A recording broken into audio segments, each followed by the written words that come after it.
हाय दोस्तों, मैं अनिल आप सभी को विज्ञान विषय से भौतिकी का VVI objective questions and answers कराऊंगा। आप सभी वीडियो को शुरू से अंत तक देखें। एक एक प्रश्न का एक्सप्लेनेशन करते हुए अर्थात व्याख्या करते हुए मैं बताऊंगा। आइए देखते हैं। पहला प्रश्न है, निम्न में से कौन सा पदार्थ लेंस बनाने के लिए प्रयुक्त नहीं किया जा सकता है? ऑप्शन ए है जल, ऑप्शन बी है कांच, ऑप्शन सी है प्लास्टिक, ऑप्शन डी है मिट्टी। इसका राइट आंसर ऑप्शन डी मिट्टी हो जाएगा। इसके लिए एक्सप्लेनेशन क्या करना, अगले प्रश्न को देखते हैं। दूसरा प्रश्न है, एक उत्तल लेंस की क्षमता एक डायोप्टर है। एक डायोप्टर लिखने का मीनिंग है कि +1 डायोप्टर है, तो उस लेंस की फोकस दूरी होगी।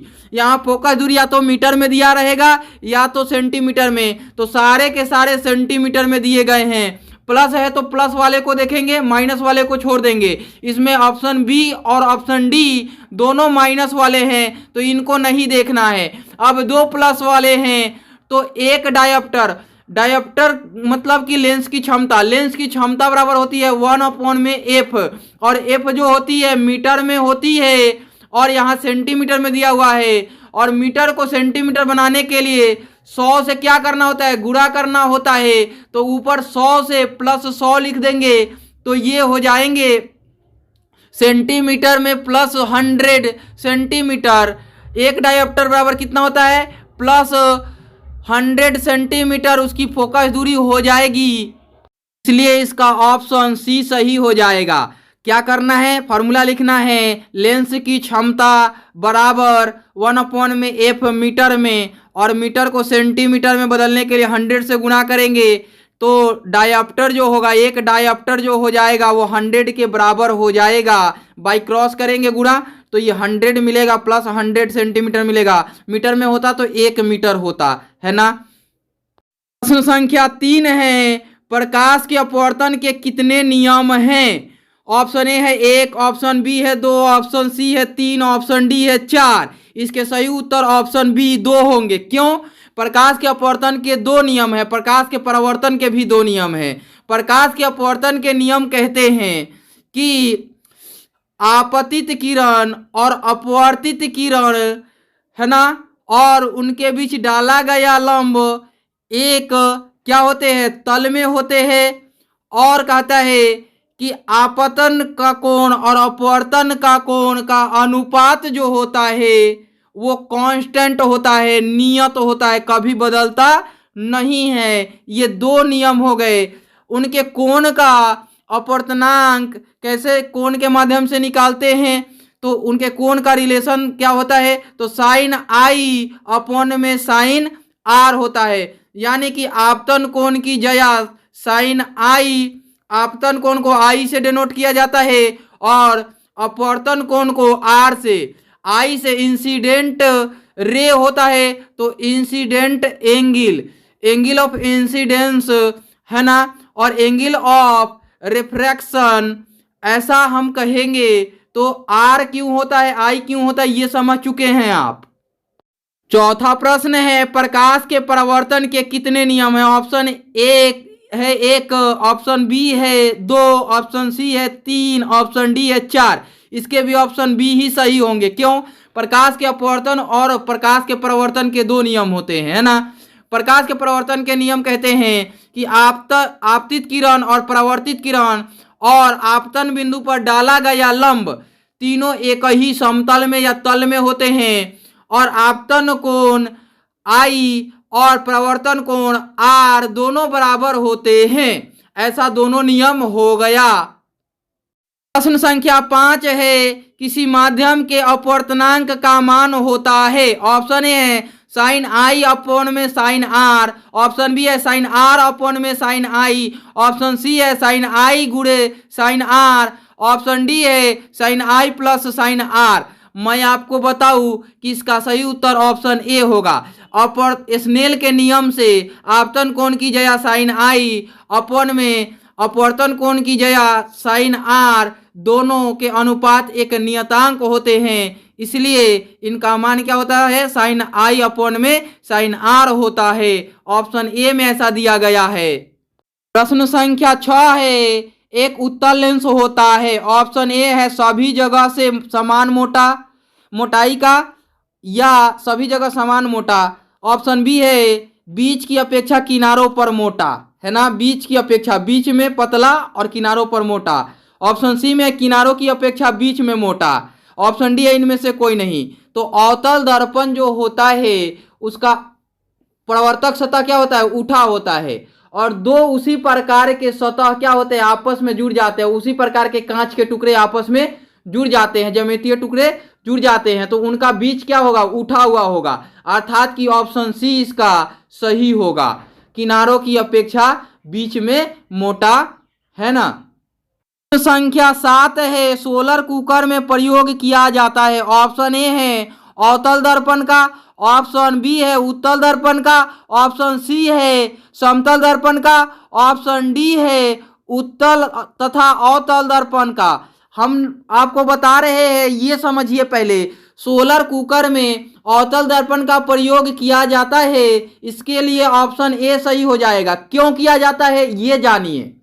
पहले तो ये जानिए कि इसको अभिसारी दर्पण भी कहा जाता है और उत्तल लेंस को अभिसारी लेंस कहा जाता है। क्यों कहा जाता है, इनके मुख्य अक्ष के समानांतर आने वाली किरणें परावर्तित होकर फोकस से होकर गुजरती है। अर्थात कि जब परावर्तित होंगी तो फोकस पर केंद्रित होती हैं। तो आप ये पढ़ चुके होंगे कि अभिसारी किरण पुंज और अपसारी किरण पुंज में कैसा कैसा अंतर होता है। अपसारी यानी कि ऊपर की ओर निकलना, एक बिंदु से निकलते हैं तो अपसारी, एक बिंदु पर केंद्रित होते हैं तो अभिसारी। तो यहाँ ये एक बिंदु पर केंद्रित हो रहे हैं, अर्थात कि फोकस पर केंद्रित हो रहे हैं, कौन, परावर्तित किरणें। इसलिए सोलर कुकर द्वारा जो दर्पण इस्तेमाल होगा वो अवतल दर्पण होगा और उन किरणों को एक बिंदु पर फोकसित किया जाएगा ताकि भोजन आसानी से पक सके और उनका सही से क्या हो सके, ऊष्मा प्राप्त हो सके। इसलिए अवतल दर्पण का प्रयोग किया जाएगा किसमें, सोलर कुकर में, सौर भट्टियों में। प्रश्न संख्या 8 है, पानी में डूबे एक उत्तल लेंस की फोकस दूरी हवा में इसकी फोकस दूरी की अपेक्षा ऑप्शन ए है अधिक होती है, ऑप्शन बी है कम होती है, ऑप्शन सी है अपरिवर्तित रहती है, ऑप्शन डी है इनमें से कोई नहीं। मैं आपको बताऊं कि इसमें दो की तुलना करनी है, लेंस हवा में हो या लेंस ऐसे जनरल हो तो उनसे, और पानी में डूबे हुए लेंस से तुलना करनी है।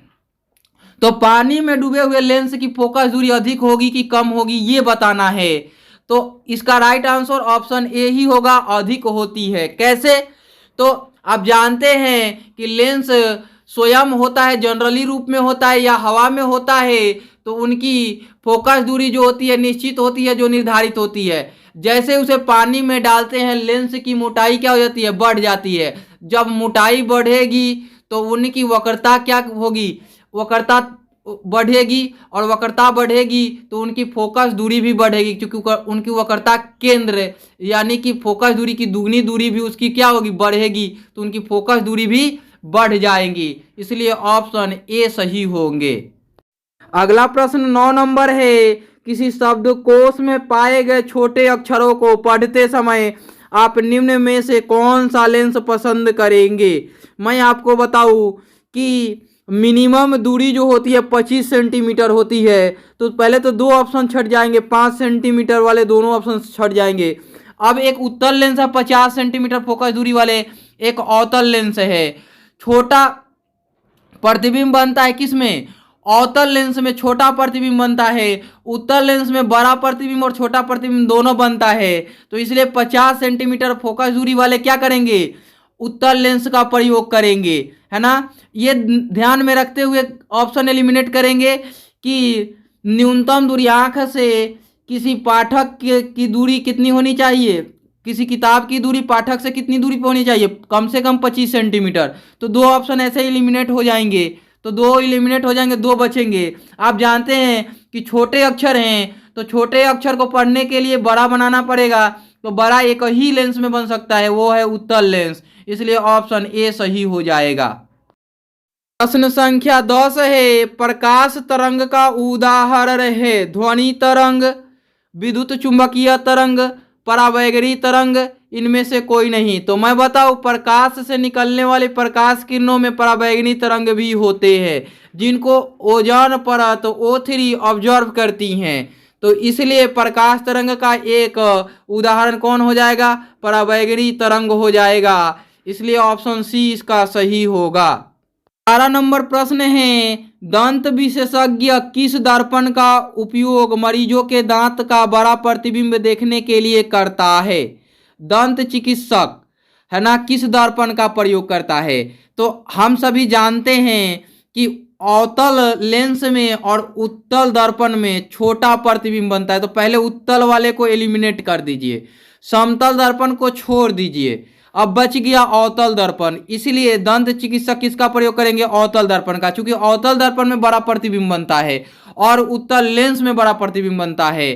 तो क्या आंसर होगा? ऑप्शन बी इसका सही हो जाएगा। अगला प्रश्न 12 नंबर है, कौन सा लेंस अपसारी लेंस भी कहलाता है? हमने आपको बताया है कि अभिसारी दर्पण अवतल दर्पण को कहते हैं और अभिसारी लेंस उत्तल लेंस को कहते हैं। यहाँ अपसारी लेंस पूछा हुआ है, तो अपसारी लेंस अवतल लेंस को कहेंगे। किसको कहेंगे? अवतल लेंस को कहेंगे। ऑप्शन ए में अवतल लेंस है, इसलिए ऑप्शन ए सही होगा। बी में उत्तल है तो होगा नहीं, अवतल और उत्तल दोनों होगा नहीं, इनमें से कोई नहीं होगा। अगला प्रश्न 13 नंबर है, एक प्रयोग में अवतल दर्पण द्वारा किसी बिंब का प्रतिबिंब एक पर्दे पर प्राप्त किया जाता है, अर्थात कि जो अवतल दर्पण है वो वास्तविक प्रतिबिंब बनाता है, पर्दे पे वो वास्तविक प्रतिबिंब को ही उतारा जा सकता है, काल्पनिक प्रतिबिंब को नहीं। दर्पण की फोकस दूरी को निर्धारित करने के लिए प्रयोगकर्ता को मापने की जरूरत है। देखिए, दर्पण सूत्र में क्या होता है? 1/u 1/v is equal to 1/f, यानी UVF। U मीन्स बिंब की दूरी और V मीन्स प्रतिबिंब की दूरी और F मीन्स फोकस की दूरी, अर्थात कि वस्तु और दर्पण के बीच की दूरी, अर्थात पर्दे और दर्पण के बीच की दूरी और दर्पण और बिंब के बीच की दूरी दोनों मापने होंगे, तब जाके फोकस दूरी निर्धारित होंगे। इसलिए ऑप्शन सी सही हो जाएंगे, ऑप्शन ए और बी दोनों। प्रश्न 14 नंबर है, गोलीय दर्पण के परावर्तक पृष्ठ की वृत्ताकार सीमा रेखा का व्यास कहलाता है। ऑप्शन ए है मुख्य फोकस, ऑप्शन बी है वक्रता त्रिज्या, ऑप्शन सी है प्रधान अक्ष, ऑप्शन डी है गोलीय दर्पण का द्वारक। मैं आपको बताऊं कि गोलीय दर्पण का परावर्तक पृष्ठ जिससे प्रकाश किरणें परावर्तित हो जाती हैं, उनका सीमा रेखा, मतलब कि गोलीय दर्पण की ऊपरी सीमा से लेकर निचली सीमा तक की दूरी क्या कहलाती है? गोलीय दर्पण की द्वारक कहलाती है। ऑप्शन डी इसका सही हो जाएगा। अगला प्रश्न 15 नंबर है, निम्नलिखित में कौन उत्तल दर्पण की फोकस दूरी है जिसकी वक्रता त्रिज्या 32 सेंटीमीटर है? Option A +8 centimetre, option B है -8 सेंटीमीटर, ऑप्शन सी है 16 सेंटीमीटर, ऑप्शन डी है -16 सेंटीमीटर। वक्रता त्रिज्या आधी होती है तो 8 तो होंगे नहीं, 32 के आधे। अब कह रहा है कि उत्तल दर्पण की जो वक्रता त्रिज्या होती है वो दर्पण के पीछे होती है, तो पॉजिटिव होगी, इसलिए ऑप्शन सी +16 सेंटीमीटर होंगे। प्रश्न 16 नंबर है, किसी लेंस द्वारा उत्पन्न आवर्धन का एसआई मात्रक क्या है? Option A metre, option B है सेंटीमीटर, ऑप्शन सी है मिलीमीटर, ऑप्शन डी है मात्रक विहीन। मैं आपको बताऊं, लेंस की क्षमता जब मापते हैं तो वस्तु की ऊंचाई और प्रतिबिंब की ऊंचाई की तुलना करते हैं, जिसमें प्रतिबिंब की ऊंचाई ऊपर और बट्टा में क्या होती है? नीचे, अर्थात हर में बिंब की ऊंचाई होती है, अथवा ऊपर में प्रतिबिंब की दूरी और नीचे बिंब की दूरी, ऐसा होता है। तो प्रतिबिंब की दूरी भी मीटर में होगा तो बिंब की दूरी मीटर में, या सेंटीमीटर में होगा तो सेंटीमीटर में। तो ये यूनिट से अर्थात इकाई से इकाई कट जाएंगे, तो मात्रक बचेगा ही नहीं। ऑप्शन डी अर्थात मात्रक विहीन होगा। कौन? आवर्धन मात्रक विहीन होता है, आवर्धन का कोई मात्रक नहीं होता है। संख्या 17 है, टॉर्च एवं वाहनों के अग्र दीपों हेडलाइट्स में किस दर्पण का प्रयोग किया जाता है? ऑप्शन ए है अवतल दर्पण, ऑप्शन बी है उत्तल दर्पण, ऑप्शन सी है समतल दर्पण, ऑप्शन डी है इनमें सभी। मैं आपको बताऊं कि अवतल दर्पण का प्रयोग किया जाता है, ऑप्शन ए इसका सही होगा। टॉर्च के और वाहन के अग्रदीप में जो होंगे वो क्या होंगे?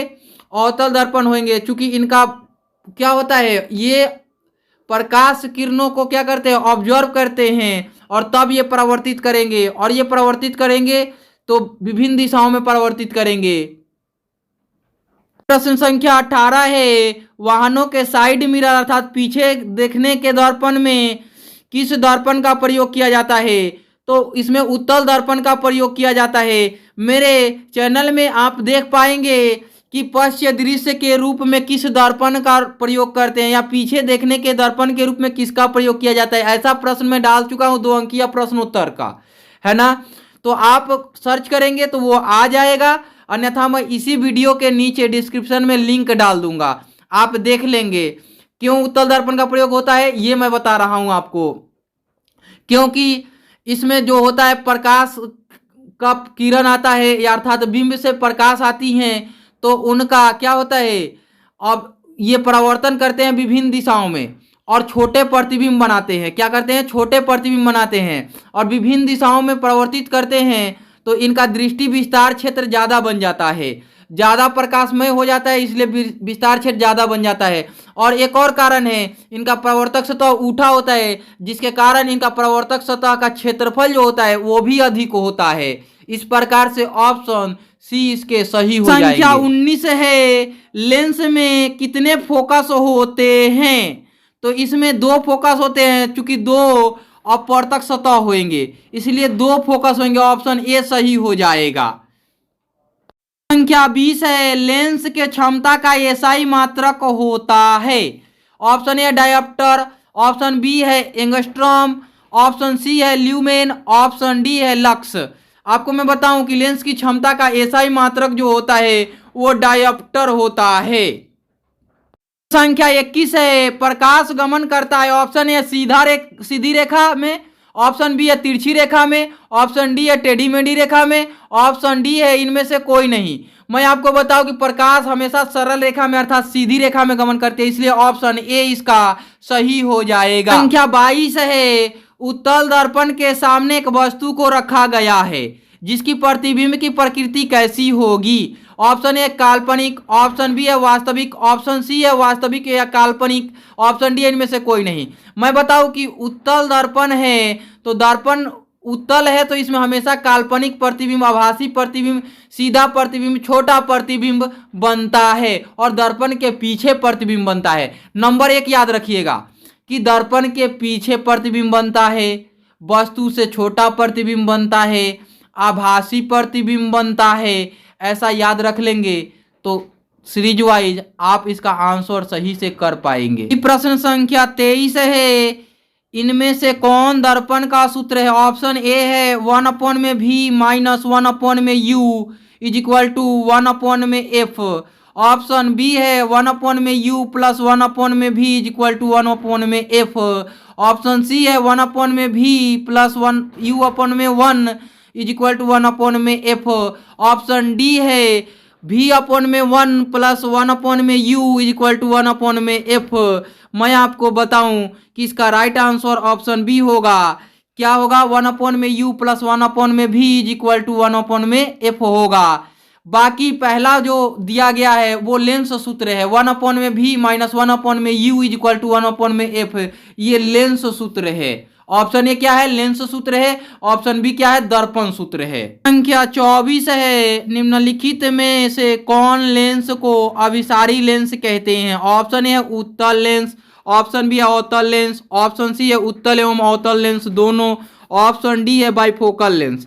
मैं आपको बताऊं कि अभिसारी दर्पण और अभिसारी लेंस दोनों एक ही होते हैं, तो अवतल दर्पण अभिसारी दर्पण कहलाते हैं और उत्तल लेंस अभिसारी लेंस कहलाते हैं। तो इसलिए ऑप्शन ए इसका सही हो जाएगा, उत्तल लेंस एक अभिसारी लेंस होता है। क्या 25 है, दर्पण के सामने किसी भी दूरी पर स्थिति वस्तु का प्रतिबिंब सीधा प्रतीत होता है तो वह दर्पण है। दर्पण के सामने किसी भी दूरी पर स्थित वस्तु का प्रतिबिंब सीधा प्रतीत होता है तो वह दर्पण है। ऑप्शन ए केवल समतल, ऑप्शन बी है केवल अवतल, ऑप्शन सी है केवल उत्तल, ऑप्शन डी है या तो समतल अथवा उत्तल। मैं आपको बताऊं कि सीधा प्रतिबिंब बनाने वाले दर्पण को उत्तल दर्पण कहा जाता है, तो केवल और केवल उत्तल दर्पण होगा, जो ऑप्शन सी में दिया गया है। ऑप्शन सी इसका सही होगा। 20 नंबर प्रश्न है, निम्नलिखित में किस माध्यम में प्रकाश की चाल सबसे अधिक होता है? ऑप्शन ए कांच, ऑप्शन बी लोहा, ऑप्शन सी पानी, ऑप्शन डी निर्वात। मैं आपको बताऊं कि इसका सही उत्तर ऑप्शन डी निर्वात हो जाएगा। निर्वात में प्रकाश की चाल जो होती है 3 × 10⁵ किलोमीटर प्रति सेकेंड या 3 × 10⁸ मीटर प्रति सेकेंड। आपको पानी में प्रकाश की चाल बताऊं तो 2.25 × 10⁵ किलोमीटर प्रति सेकेंड अथवा 2.25 × 10⁸ मीटर प्रति सेकेंड। कांच में प्रकाश की चाल बताऊं तो कांच में प्रकाश की चाल 2 × 10⁵ किलोमीटर प्रति सेकेंड अथवा 2 × 10⁸ मीटर प्रति सेकेंड होता है। लोहा अपारदर्शी पदार्थ है तो इसमें प्रकाश की चाल की गणना नहीं की जा सकती, इसलिए इसका सही उत्तर ऑप्शन डी होगा। संख्या 27 है, अवतल दर्पण के सामने वस्तु को कहाँ रखा जाए ताकि प्रतिबिंब उल्टा, वास्तविक और समान आकार का बने? अवतल दर्पण में समान आकार का प्रतिबिंब बनाने के लिए वक्रता केंद्र पर रखते हैं। ये कहीं कंडीशन है, वक्रता केंद्र पर रखिएगा, वक्रता केंद्र पर ही बनेगा, वस्तु के बराबर बनेगा, वास्तविक बनेगा, उल्टा बनेगा, और जितने दूरी पर बिंब रखी हो गई उतने दूरी पर प्रतिबिंब भी बनेगा, इसलिए ऑप्शन सी इसका सही होगा। संख्या 28 है, उत्तल दर्पण से बना काल्पनिक प्रतिबिंब होता है। ऑप्शन ए सीधा एवं आवर्धित, ऑप्शन बी है उल्टा एवं आवर्धित, और ऑप्शन सी है सीधा एवं हरासित, ऑप्शन डी है इनमें से कोई नहीं। मैं बताऊं कि छोटा प्रतिबिंब बनता है तो हरास हुआ ना, तो सीधा तो प्रतिबिंब बनता ही है और हरास हुआ, तो सीधा और हरासित, ऑप्शन सी इसका सही हो जाएगा। सीधा बनता है लेकिन आवर्धित नहीं बनता, ऑप्शन ए नहीं होगा। 29 है, एक गोलीय दर्पण की फोकस दूरी +20 सेंटीमीटर है, तो यह गोलीय दर्पण कैसा होगा? किसकी फोकस दूरी पॉजिटिव होती है? उत्तल दर्पण की फोकस दूरी पॉजिटिव होती है, इसलिए इसमें खोजिए। ऑप्शन ए में ही उत्तल दर्पण दिया हुआ है, इसलिए उत्तल दर्पण ऑप्शन ए सही हो जाएगा। प्रश्न संख्या 30 है, तालाब का जल कम गहरा दिखाई देने का कारण है। ऑप्शन ए परावर्तन, ऑप्शन बी है विवर्तन, ऑप्शन सी है अपवर्तन, ऑप्शन डी है ध्रुवण। मैं आपको बताऊं कि प्रकाश का अपवर्तन क्या होता है? परावर्तक सतह जो होता है वो उठ जाता है। किसका? तालाब का निचला सतह जो है ऊपर उठ जाता है। क्यों? प्रकाश के अपवर्तन के कारण वास्तविक स्थिति से उठी हुई प्रतीत होती है। क्यों प्रतीत होती है? आप जिधर से प्रकाश आता है उसके विपरीत दिशा से खड़ा होकर देखते हैं, है ना, तो प्रकाश आई उधर से आई तो वो अभिलंब की ओर मुड़ेगी, यानी कि आपके नजरिए की ओर मुड़ेगी। तो आपके नजरिए की ओर मुड़ रही है तो क्या होगा? ये ऊपर की ओर उठेगी। क्यों उठेगी?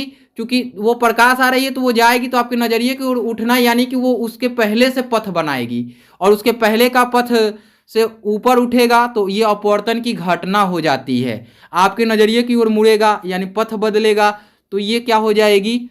ये घटना अपवर्तन कहलाएगी। ऑप्शन सी इसका सही